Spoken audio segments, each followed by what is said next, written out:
Kerbal Space Program 2 was supposed to take us to the stars. The trailers promised colonies, interstellar travel, multiplayers, and graphics so good you could practically smell the rocket fuel. This was the big one, the sequel that would finally take Kerbals beyond the moon and into a galaxy. Instead, it took us straight into a black hole of bugs, missing features, and broken promises. The game didn't just fail to launch, it staged a slow-motion rocket disaster live in early access for everyone to watch. So strap in, because today we're reliving one of the gaming's biggest crash landings. How Kerbal Space Program 2 went from one of the most anticipated sequels of all time to a flaming wreckage of wasted potential.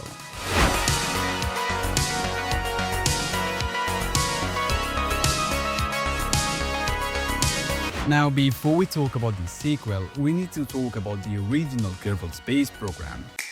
Released back in 2011 as a little indie project, it started as this weird sandbox where you build rockets, launch little green dudes named Kerbals, and hope they didn't explode on the launch pad.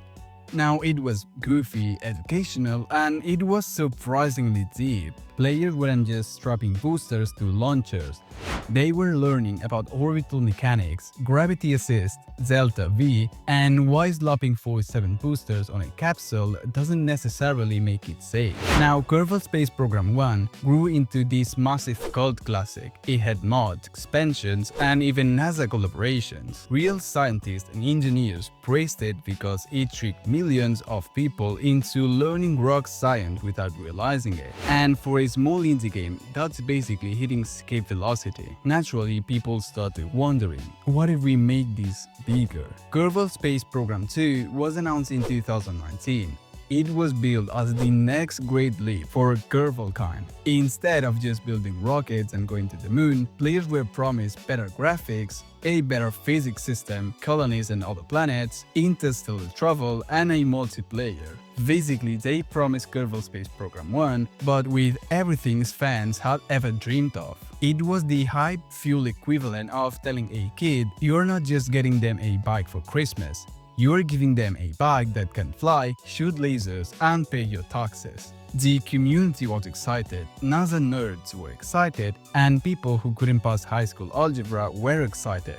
Everyone was ready. But then, delays started piling up. The road to launch was bumpy, to say the least. First, the studio that was originally developing Kerbal Space Program 2, Star Theory, got shut down, and much of the team was moved over to a new studio, Intercept Games. That's already a bad sign, and development hell had officially begun. The release date slipped more than Kerbal on icy launchpad. 2020 became 2021, then 2022, and then 2023. Each time, the promises were repeated. Don't worry, we're making the game bigger, better, and more polished. By the time it actually launched in early access in February 2023, fans were desperate. Years of anticipation had built up into a giant rocket of hype, and when the game finally lit the engines, it exploded on the launchpad. What players actually got on day one was, well, not good. The game launched with a hefty $50 price tag, which already felt steep for something in early access. Performance was a nightmare. Even people with powerful PCs were watching their frame rate sink into single digits. Computers weren't just running the game, they were begging for mercy. And the bugs. Rockets would clip through the ground, curvers would vanish into the void, and the physics system would collapse on itself in ways that weren't even funny after the third or fourth time. But the biggest gut punch was the missing features. All of those promises, the colonies, the interstellar travel, the multiplayer, none of it was there. The launch version of Kerbal Space Program 2 actually had fewer things to do than the original game with a couple of community mods installed. After all those years waiting, the sequel felt less like a grand new adventure and more like a glorified tech demo. The reviews stunk, YouTubers had a field day roasting it, and within weeks, most players had quietly gone back to the original Kerbal Space Program. This is where the heartbreak really sets in. The developers had promised colonies where players could build massive outposts on distant planets. But at launch, there wasn't even a roadmap to show when those would exist. They had this interstellar travel, the chance to leave the Kerbal system entirely, but what players got was a game that struggled to reach the moon without imploding. And multiplayer, that dream wasn't even on the horizon. Instead of the exciting, polished experience that had been teased, fans got a verily functional sandbox with performance issues so bad that even simple missions turned into exercises in patience. It wasn't just that the game under-delivered, it felt like the developers had duct taped together the bare minimum, launched it out the door and said, "Don't worry, we'll add the important stuff later."